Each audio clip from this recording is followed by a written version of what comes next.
Yo!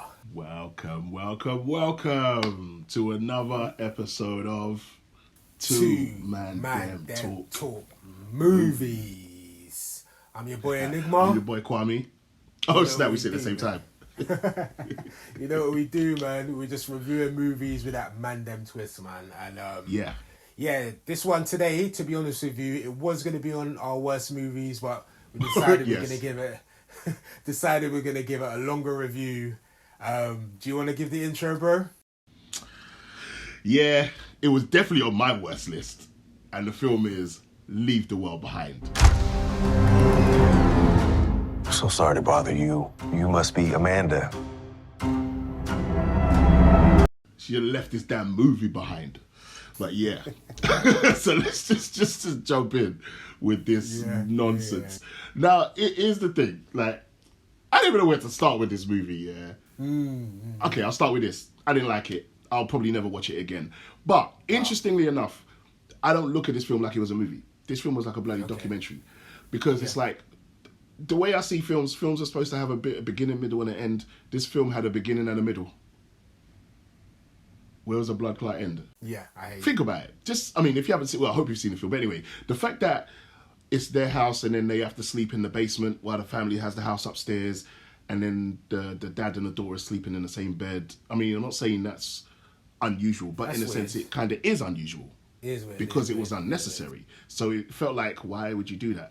And the fact that they changed it from a husband and wife to a husband and daughter was weird. And then also the Ethan Hawke character, when she's suggesting that he wants to beat. Yeah, that was weird. That was a weird like, conversation for her to have with her dad in the bed as well. What black daughter would say that to her father? Yeah, Like, and it's not even it's the terms, because that's what was weird for me, because it wasn't even that they had the conversation. It was the terms, because okay, you can say, I think that man was looking at me sexually. No, she didn't say that. No, I think he wants to fuck me. You're saying that to your dad. Yeah. While you're lying in the same bed. I've got so many problems with this movie, bruv. Anyway, but yeah, that's just the first one. There's many other. What does that mean? We shouldn't speculate. Haven't you been picking up on what's going on out there? I don't want to panic over nothing. The weirdest thing about this movie, let me start with what was good about the movie. Everybody can act. All the performances. Yeah, of course. Yeah. That's it. That's the only good thing about it. And there's only one redeemable scene that's gripping. The rest of it I didn't really care about. Yeah. Which other people may find gripping, but I didn't. But the one scene I found gripping and was very telling was the Tesla auto driving crashing scene. That scene was very telling. You know, but the whole film is very telling, because it's not, like I said, it's not really a movie. If you watch it like a movie, you probably think the movie's shit, like I do, because I was watching it like a movie. But then my other brain, when it likes to think of things as in movies and never just movies, there's always an undertone, there's always, connotations as to what it is they're trying to put across. This movie was full of it, especially since days after this movie came out, literally what the movie was about happened in America. 3 days later. That's crazy. That shit actually happened. That's crazy. That happened in real life like 3 days later. But in America for real. So anyway, this film was very telling. And one of the things and that's basically anyway, so that's the story. I don't want to go too much into what happens, but that's basically what the basis of the story is. Now, the film doesn't have an ending. It doesn't give you an answer. It leads you down this path of, wow, what's happened? What's it all about? But doesn't actually end up telling you. It literally leads you there. Yeah. And that's what makes me feel this is coming off more like a documentary, because films should have an ending, or at least a setup and a payoff. That is the basis. Like when you know about movie making and script writing, like, there's such a thing called a Chekhov's gun, which is like, if you show a gun in scene 1, that gun has to go off by scene 2. If it doesn't, what was the point in showing us the gun?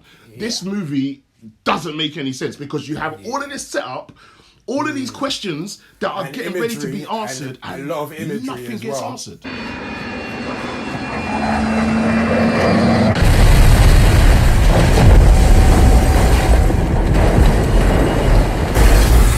Yeah, obviously they tried to pay the homage in that scene to was the Hitchcock film North by Northwest, with a plane crashing. My man running. Yeah. Yeah. Classic shot. Yeah. I feel like the film. But even then, like silly stuff, like the stuff like when he got that happened. He went in the house. He was obviously drenched. Got back to the yard and almost like, oh, why are you wet? That's it. And no explanation from him. He didn't say anything. It was just, as you said, leading you down paths. And then it's a cul-de-sac. There's nothing at the end of the road. It's a cul-de-sac, bro. Because it's not even like, you didn't even say you would never guess what happened to me. Bruv, you're trying to act like nothing happened. Nigga, a plane just crashed behind your back, bruv. Like, it dropped out of the sky, crazy. And you're not going to be wilding? All because you're scared to tell people what's really going on. When I say, there's so much flaws, I don't know if the book has flaws, and it was just written like that, or whoever did the adaptation just did a terrible job. Because this is not a good movie in the terms of movies. If it's, okay, like I said, everyone gave a good performance, but in terms of storytelling, it's atrocious because it literally is like, okay, cool, where's the rest of it? How are you going to have and please understand, this movie's way too long. For everything that this movie is, very long. This movie is almost 2.5 hours long, and it doesn't even finish. It's like, when this film finishes, you're literally like, okay, cool, where's part 2? Where's part 2? Or is there like another half an hour? Yeah. You're like, what? Yeah, it's terrible. And here's the thing, and this is me getting into my conspiratorial shit as well. Ironically, who was the movie produced by? The Obamas. Hint, hint, trying to tell you what y'all niggas is going to experience real soon. Then three days later, China be attacking America with this cyber shit. Come on, man. And then people think, oh, it's all conspiracy. It's not true. Go read a friggin' book. All this stuff is happening, and they keep showing you in your face, and we want to keep acting like it's not really happening. It cracks me up. It's like, it's almost like, I always feel like sometimes the elites must laugh at us and be like, these people are so dumb. We keep showing them exactly what we're going to do to them, and they keep ignoring it. Okay, we're just going to keep doing it then. Till you don't do something. Do something. They're like, they're almost like testing us, like, go do something. They're doing it in our face. It's jokes. But anyway, yeah, this is a terrible movie, bruv. Like, I didn't care for it. I watched it. I was enjoying the performances, but I'm like, where's it going? Even like these silly beefs, like that Julia Roberts' character was having with my man's daughter. It was like, okay, where's it going? So what, now we're best friends. Oh, my daughter's over in that house. Let's go. It's like, how are you going to set all these things up with no finishing? The son who got the disease and his teeth is falling out, and what, all of a sudden Kevin Bacon gives him something. What, is he okay? We don't even know if he's okay. Is he going to die? No. Like, we don't know. How are you going to set up all these questions?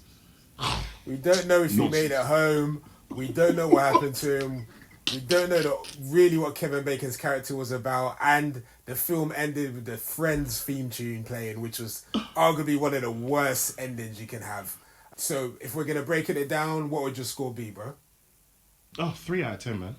Ooh, I didn't expect that low. Yeah, 3 out of 10. What about 4 just for the performances? What about... each point. 1 point for Mashallah. 1 point for... Okay, I'll give it 4 because I forgot. You've got to give it 4. So I'll give it 4. Okay, so 1 point for Mashallah, 1 for Julia Roberts, 1 for Ethan Hawke, and 1 for Mahaila. There you go. Yeah. Okay. That's it. Okay. That's it. Even Kevin Bacon didn't even get a point, bruv. No, he don't get no point. Because his character's pointless, bruv. Yeah. And he was wasted. That's a sick-ass actor. And that's what you give him. Yeah, and his interaction and reasoning behind it was kind of jarring as well, bro. It's like, just fucking... Thank you! Bro. Like, you ain't got do you know what it was? You ain't got to do that. No. Let me tell you this. That's actually what jarred me about his character. Because when they get... See? Perfect example of a Chekhov's gun. You remember when we saw him at the beginning? When he's putting bare water into the something? That's what you call setting up the gun. Now, where's the gun going to go off? Well, that was the ending. So they go to him, and he's supposed to have all the answers. He didn't give us no goddamn answers. He just said, no, I'm not going to help you. Sort yourself out. Yeah. He didn't give us one blood. He didn't give us one blood clot answer, bro. I'm not going to lie. He did not give us one. Seriously. So, yeah, I agree. So, again, bro, people, if you disagree, if you liked it, please let us know. Drop a comment. I need to hear someone else's explanation if they actually liked it and why they liked it. I need to hear that still. Yeah. Please let us know. Get involved. Please, if you can, drop a like, drop a subscribe if you've not subscribed already. Thanks again for the support. And yeah, man, I've been your boy Enigma. And I've been your boy Kwame. Ran over. Yeah, man. And we're the two ManDem Talk movies, man. We'll see you next time. Peace out. Next time. Peace. There is no going back to normal.